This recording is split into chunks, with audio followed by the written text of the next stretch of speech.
There's low productivity that's happening.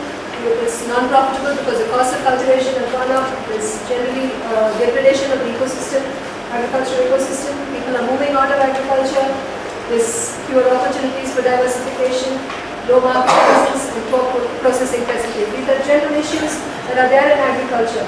And each of these issues, there is a solution to each of these issues in the Timbuktu program. They're improving agricultural productivity from their agricultural systems.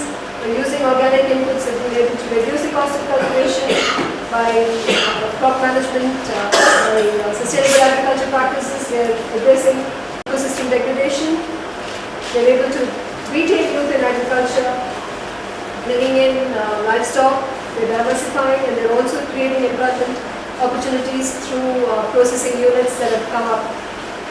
Collective marketing is something that is being initiated, that's being done, accomplished well, where farmers do not have to directly go, do not have to interact with the middlemen, but they have a collective bargaining which gives them a good price for their produce and facilities for value addition. So each of these issues that are there in agriculture, there is an activity that is being done to address those issues in the organic agriculture program of Timbuktu. Some of my major observations from the study is that the results,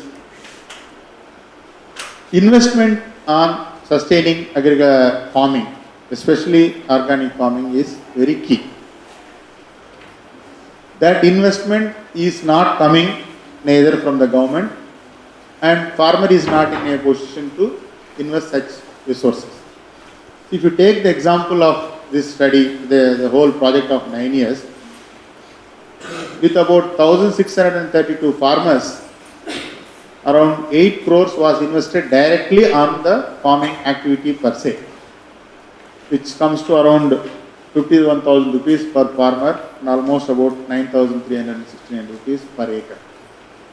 See, just because this investment is not there, if you take for 1,630 farmers, the amount required is 8 crores.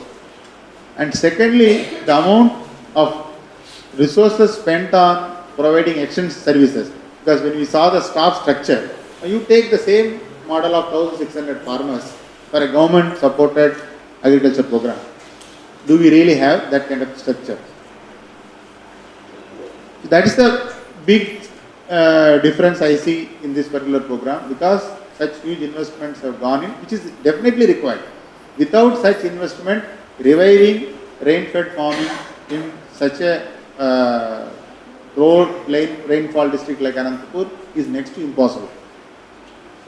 Second, if you see the strong link in this program, I think is extension and marketing.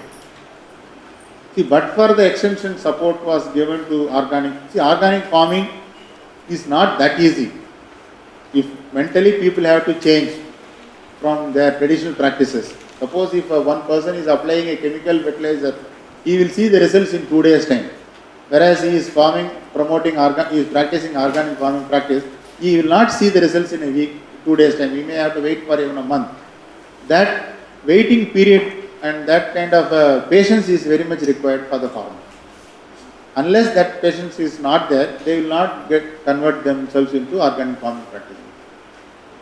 They will convert only when they gain confidence. I assume that they have gained confidence. That is the reason why if you see almost 35% of the crops, there is a change towards millets in the presentation that was given. And secondly, if you see in the open market, I'm not talking about gardening, the rate for the millet seed will be very high. When they produce the same seed, same produce, millet, and they take back to the same fellow who supplied seed, he will take at a peanut price. This is happening in our own district. I know how farmers are struggling. He will take at a peanut price.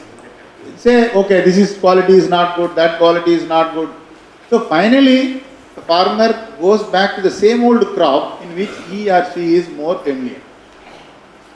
That is one of the reasons why people are not interested. See, we have our own organization, we promoted 100% organic farming, millet promotion in one of the villages in Chittoor district. The crop was bumper crop, but when we took it the produce to the market, it was sold at a throwaway price.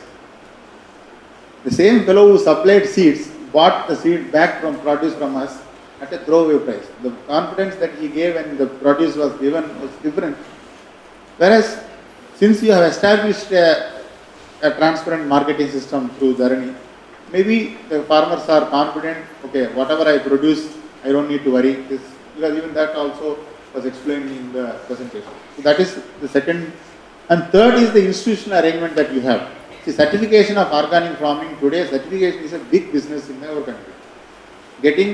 We certified 380 acres of CMSS seed, for which we had to spend, farmers have to spend 58,000 rupees. And the fellow came just for 3 hours and he saw few fields and he left and saying certification is over.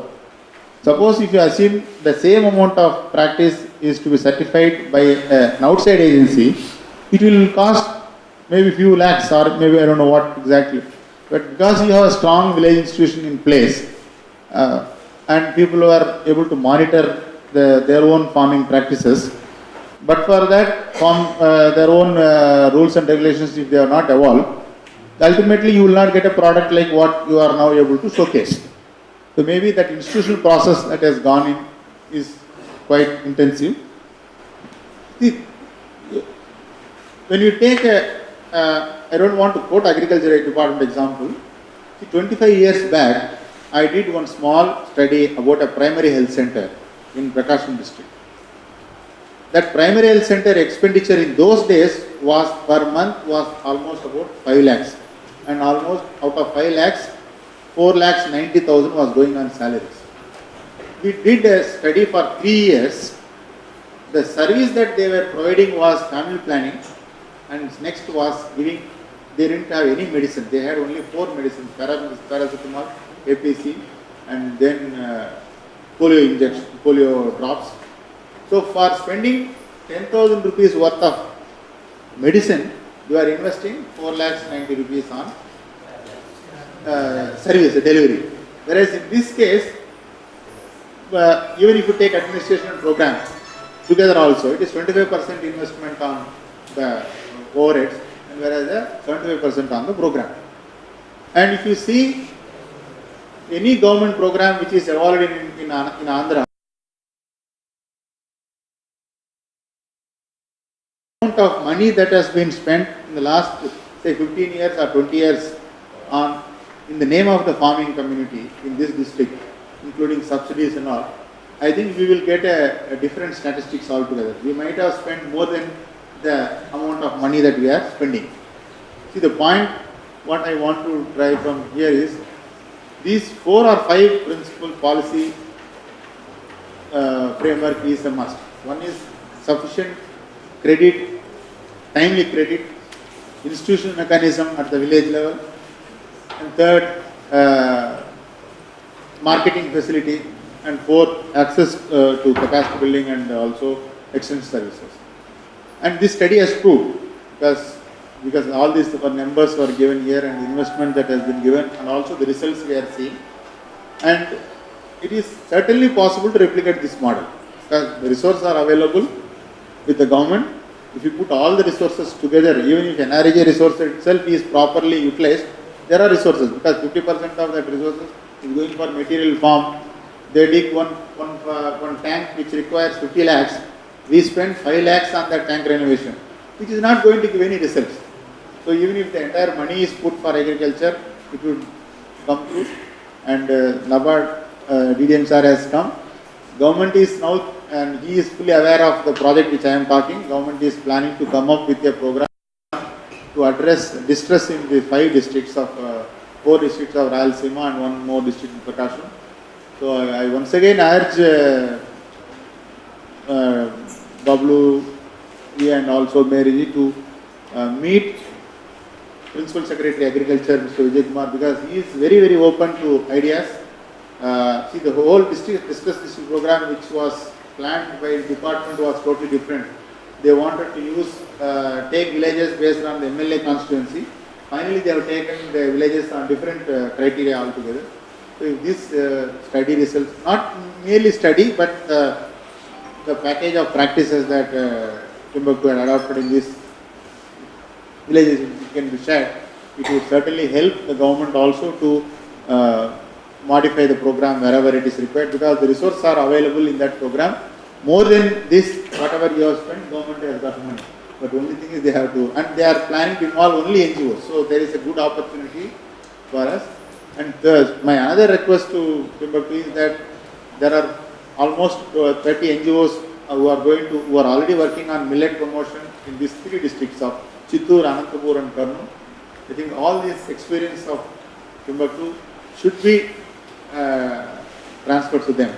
Otherwise, everybody thinks millet promotion is a very simple activity, we can just go ahead. But the after effects of the cultivation, how to market that produce, that is going to be a big challenge. Since we have already established a sound system on that, so either this can be replicated or others could join hands with Timbuktu and they don't need to duplicate the system again. Of course, there will be a lot of difficulties, but still this knowledge should not be lost. This opportunity should be, others NGOs should also get an opportunity to learn from your experience. Timbuktu has done a good work, excellent work related to all the aspects of agriculture. They have in-depth studied the situation in Anantapur district, 3 mandals, that is Ramagiri, Roddam and Sikepalli. The entire situation in these 3 districts is different, but common is water problem is the common thing, and for sustainability they have followed different aspects. The main thing they wanted to promote is millets especially, and reducing the risk to the farmers by cultivating these crops, and better price also. The the present practice of using chemical fertilizers is being reduced by slowly converting to organic, and they are getting a better price also by selling their produce in the cooperative societies, that is Dharani and other things formed by the Timbuktu. Now we request the authorities to share the information to other NGOs so that they can also use this information and implement to reduce the problems of farmers and bring them to sustainable agriculture by converting to organic farming and other things. The area of the millets can be increased if the minimum support price is given to the farmers, and the excess production that also can be diverted to public distribution system and midday meals program of the state governments and central government programs, so that there can be increase in the production of the millet.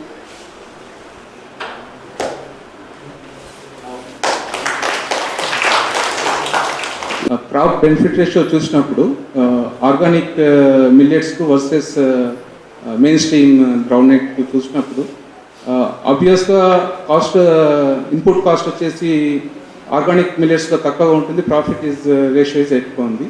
అదేవిధంగా ground నట్లో చూసుకున్నప్పుడు input cost is high and profit ratio is less. So ఆ సిచ్యువేషన్లో చూసుకున్నప్పుడు obviously organic millets profit అనేది ఎక్కువగా ఉంటుంది. But ఏ విధంగా అయితే నాన్ ఆర్గానిక్ మిల్లెట్స్కు కంపారిజన్ చేసినప్పుడు, నాన్ ఆర్గానిక్ మిల్లెట్స్కు తర్వాత గ్రౌండ్ నట్కు కంపేర్ చేసినప్పుడు, mainstream groundnut compare చేసినప్పుడు అప్పుడు what would be the situation?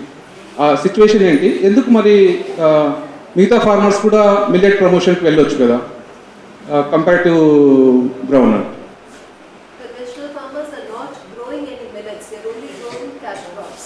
No, but what, no non-organic. None of the non-organic farmers that going for millets. Survey Yeah. had any millets growing in their fields. If that kind of situation, if he does a matrix study, why still farmers are opting for groundnut? But there is one thing, we are creating the market. So they don't have any place to sell. So they are willing to become members of the Dharne Farm Cooperative. But we are not willing to make them members. Because to make a member, you also have to spend a lot of money. You know, it's not just so simple as just take the crop and then go and sell it. To make a person member of the cooperative, you have to invest in that member. And that investing money we don't have. If you have the investing money, then we'll make the person member. Why people are not cultivating groundnut? Why people are still cultivating groundnut? Even member farmers who have market access are also are still cultivating groundnut. The reason is that the way farmers calculate economics of cultivation is by looking at the total revenue. They don't calculate the profit from the crop. Even our field staff, some of them who have been working for like the last 2 years, they say that tea groundnut is giving more revenue. They don't look at the net profit numbers. In terms of total money that I get groundnut, I get 50,000, but the profit is only 5,000. To begin with, as the study says, it is about scaling up agroecological production systems for sustainable livelihoods.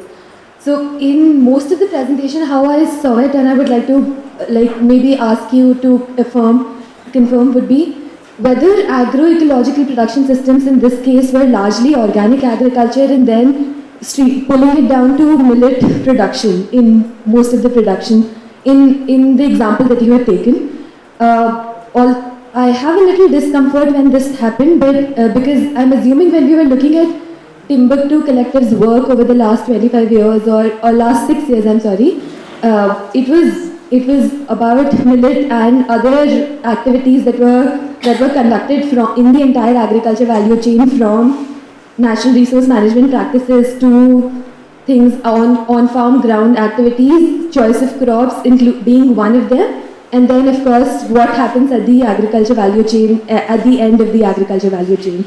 When we talk about agroecological systems, it doesn't take into just production. So we're not talking just about millets. Millets is something that can be grown with your other crops. So it's a way of, in case some of the other crops that you're growing don't do well, even under the worst situations, millets will be able to give you a yield. So we're not talking about just millets. There are other crops that are grown along with millets. It's not monocropping of millet that happens in this situation. There are pulses, there is groundnut, there is red gram, there is horse gram. So everything is grown together so that the risk for the farmer is spread out over a larger number of crops. So it's basically to provide food security for one and income security for farmers. And the idea when they have done the study is to take the main crop. So either you have groundnut as the main crop or one of the millets as the main crop, but then there is also intercrops or border crops or whatever. So that's the agroecological system. It's not a monocrop. Secondly, when there was a lot of focus about how small farmers are producing food crops while large farmers or mainstream farmers were producing big cash crops. Is there a reason why you're valuing food crops over cash crops apart from environmental?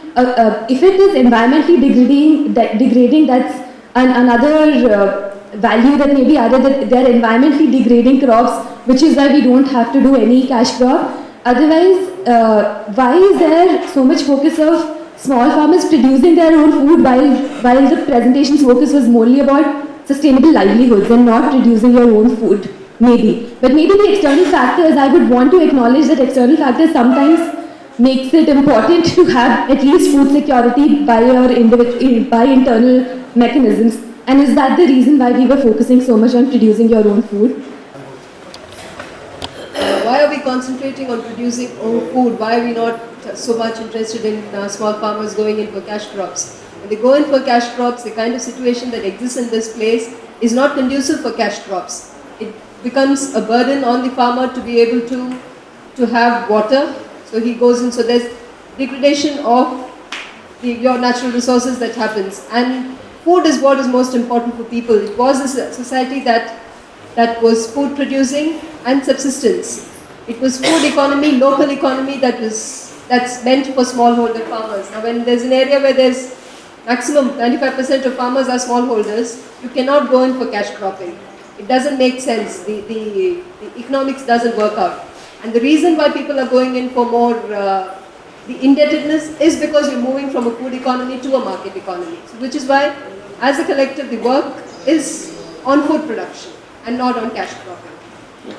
Next question is mainly about the cost, the millet, the entire argument about how millet production is cost effective, environmentally sustainable and all those factors, which is why farmers were choosing millet production. But of course, I'm sure by being a part of the study and when I was looking at numbers of how within the 3 villages that were chosen, there were still farmers that were producing millet while there were farmers who were villages that were producing groundnut simply on the basis of what